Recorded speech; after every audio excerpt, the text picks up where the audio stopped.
आज तक गुजरात में सबसे पहले एक बड़ी और अहम खबर की बात करेंगे। ये खबर है सूरत से। सूरत क्राइम ब्रांच को बड़ी सफलता हाथ लगी है। सूरत क्राइम ब्रांच ने आतंकी संगठन अलकायदा को फंडिंग करने वाले एक संदिग्ध को गिरफ्तार कर लिया है। एनआईए ने आतंकी संगठन अलकायदा को फंडिंग करने के आरोप में एक एफआईआर पहले ही दर्ज की थी, जिसमें बांग्लादेश का रहने वाला हुमायूं खान वांटेड है। सूरत क्राइम ब्रांच के द्वारा पकड़ा गया बांग्लादेशी अबू बकर हजरत अली उर्फ हकीम हक उसी हुमायूं का साथी बताया जा रहा है। सूरत क्राइम ब्रांच ने पूर्व गुप्त सूचना के आधार पर सूरत के वेसू केनाल रोड पर जीडी गोयनका स्कूल के सामने से बांग्लादेशी संदिग्ध को गिरफ्तार किया। अबू बकर हजरत अली उर्फ सलीम हक के पास से भारतीय Aadhaar card, government of people republic of Bangladesh का नेशनल आईडी कार्ड, उसकी नकल है। अंग्रेजी और बांग्लादेशी भाषा में जन्म प्रमाण पत्र की नकल सहित 2 मोबाइल फोन जब्त कर लिए गए हैं। पुलिस ने गिरफ्तार अलकायदा संदिग्ध के बारे में काफ़ी अहम जानकारियां दी हैं। एनआईए के पास एक अलकायदा का ऑफेंस रजिस्टर हुआ था, जिसमें एक हुमायूं खान नाम का आरोपी वांटेड था। उसके साथ एक दूसरा आरोपी कनेक्टेड था जिसका नाम है अबू बकर हजरत अली। ये अक्यूज़ भी कुछ फंडिंग देने में कनेक्टेड था और एनआईए इसको खोज रही थी। ये वहाँ से भागकर सूरत में आ चुका था। हमको इन्फॉर्मेशन मिली थी कि ये भारत का एक फ़ेक आईडी बना के यहाँ पे रह रहा है। इस इन्फॉर्मेशन के आधार पे हमने उसको पकड़ा और उसके पास से जो डॉक्यूमेंट्स मिले उसमें आधार कार्ड और बांग्लादेश का भी एक आईडी मिला और वहाँ का बर्थ सर्टिफिकेट भी मिला। जैसे मैंने बताया कि ये फंडिंग में कनेक्टेड था, इस आधार पे डीसीबी में हमने आईपीसी और फॉरेनर्स एक्ट के हिसाब से ऑफेंस रजिस्टर किया है। और अब बात एक ऐसे खास स्ट्रीट डॉग की, इसे किस्मत ही समझिए कि गुजरात में आवारा कुत्तों को काबू में करने की कवायद चल रही है, तो वाराणसी का एक स्ट्रीट डॉग नीदरलैंड्स जाने को तैयार है। दरअसल नीदरलैंड से वाराणसी आई एक सैलानी को सड़क पर घूमता हुआ एक आवारा कुत्ता इतना ज़्यादा पसंद आ गया है कि वो अब इसे अपने साथ अपने घर ले जा रही हैं।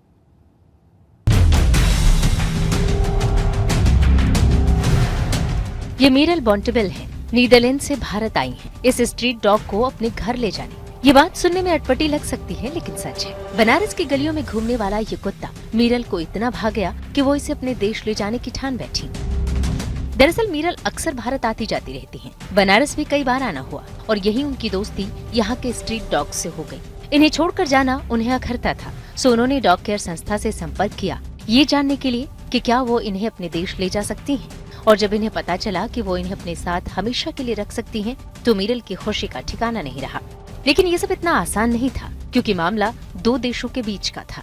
कानूनी प्रक्रियाओं से गुजरने में 6 महीने लग गए, लेकिन अब वो खुश हैं कि वो इसे अपने साथ ले जा रही हैं। I'm really happy.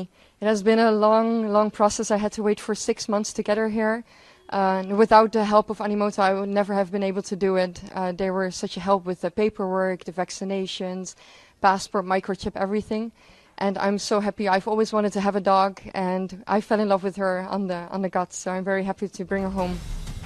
बनारस की गलियों में मस्ती से घूमने वाला ये देसी कुत्ता अब विदेशी हवा में सांस लेगा। 31 अक्टूबर को ये दिल्ली से नीदरलैंड के लिए उड़ान भरेगा। उससे पहले इस बात की पूरी तस्दीक कर ली गई है कि वो जिसके साथ जा रहा है वो वास्तव में उसे प्यार करता है या नहीं,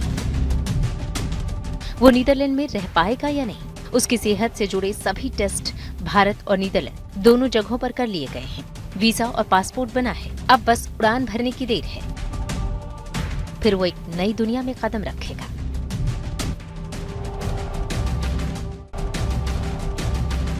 और अब बात प्रधानमंत्री नरेंद्र मोदी के तोहफों की करेंगे, क्योंकि अक्सर ही पीएम मोदी जब देश विदेश के दौरे पर होते हैं तो उन्हें वहां बेशकीमती तोहफों से नवाजा जाता है। इन तोहफों को आप चाहे तो अपने घर भी ले जा सकते हैं। इस बार दिवाली के मौके पर पीएम मोदी के तोहफे आपके भी हो सकते हैं। कैसे, जानने के लिए देखिए रिपोर्ट।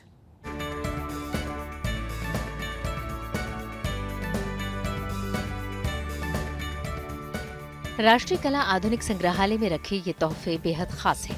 खास इसलिए क्योंकि ये वो उपहार हैं जो प्रधानमंत्री मोदी को मिले हैं और अब इन उपहारों की नीलामी की जा रही है। यानी कि इस बार देशवासी प्रधानमंत्री मोदी को मिले उपहारों के साथ अपनी दिवाली में 4 चांद लगा सकते हैं। प्रधानमंत्री मोदी को मिले चिन्हों और उपहारों की नीलामी की शुरुआत 2 अक्टूबर को हुई थी, जो 31 अक्टूबर तक चलेगी। इस बार ई नीलामी के लिए 912 उपहार रखे गए हैं। और दिल्ली के national gallery of modern art में कुछ तोहफों की प्रदर्शनी भी लगाई गई है, जिसे लोग देखने के लिए भी पहुंच रहे हैं।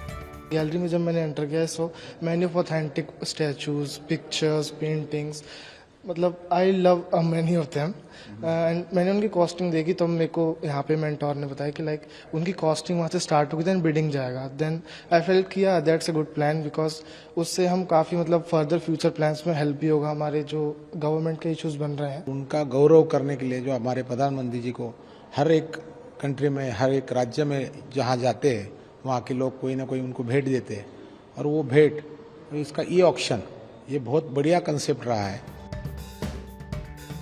सबसे खास बात तो यह है कि प्रधानमंत्री मोदी को मिले चिन्हों और उपहारों की नीलामी से मिली राशि का इस्तेमाल नमामि गंगे प्रोजेक्ट में किया जाएगा।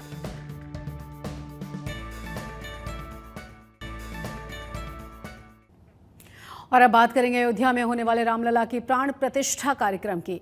22 जनवरी 2024 की तारीख जैसे जैसे नजदीक आ रही है, वैसे वैसे प्राण प्रतिष्ठा कार्यक्रम से जुड़ी हुई तैयारियों को और तेज कर दिया गया है। एक दिन पहले ही मंदिर ट्रस्ट से जुड़े लोग इसी सिलसिले में प्रधानमंत्री नरेंद्र मोदी से मिले हैं और उन्हें इस कार्यक्रम में आने का न्योता दिया गया, जिसे पीएम मोदी ने स्वीकार कर लिया है। इस मुलाकात के बाद राम मंदिर ट्रस्ट के महासचिव चंपत राय सामने आए हैं और उन्होंने प्रेस कॉन्फ्रेंस करके 22 जनवरी के दिन होने वाले प्राण प्रतिष्ठा कार्यक्रम की पूरी जानकारी दी।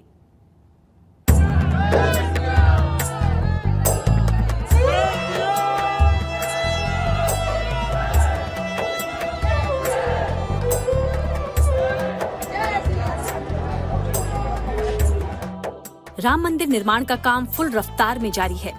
एक तरफ जहां मंदिर के ग्राउंड फ्लोर पर फिनिशिंग का काम जोर शोर से हो रहा है, वहीं दूसरी तरफ 22 जनवरी 2024 को होने वाले प्राण प्रतिष्ठा समारोह को लेकर तैयारियां भी युद्ध स्तर पर की जा रही हैं। इन्हीं तैयारियों के तहत प्राण प्रतिष्ठा कार्यक्रम में आने वाले मेहमानों को निमंत्रण भेजने का काम राम मंदिर ट्रस्ट ने शुरू कर दिया है।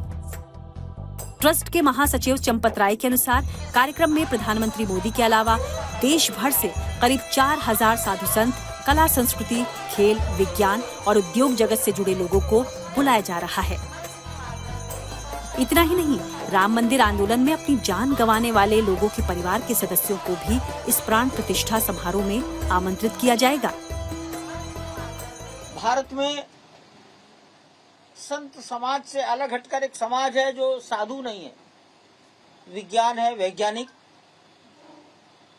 उद्योगपति, बड़े व्यापारी, डॉक्टर, इंजीनियर, चार्टर्ड अकाउंटेंट, कलाकार, फिल्मकार, कवि, लेखक, बड़े वकील, सेवानिवृत्त न्यायाधीश, पुलिस प्रशासन, इसके सेवानिवृत्त बड़े बड़े लोग, लगभग 2500 लोगों की सूची बनाई गई है।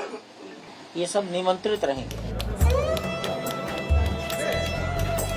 अयोध्या की पावन धरा पर भगवान श्री राम के इस भव्य और दिव्य मंदिर का इंतजार करोड़ों राम भक्त सालों से कर रहे हैं।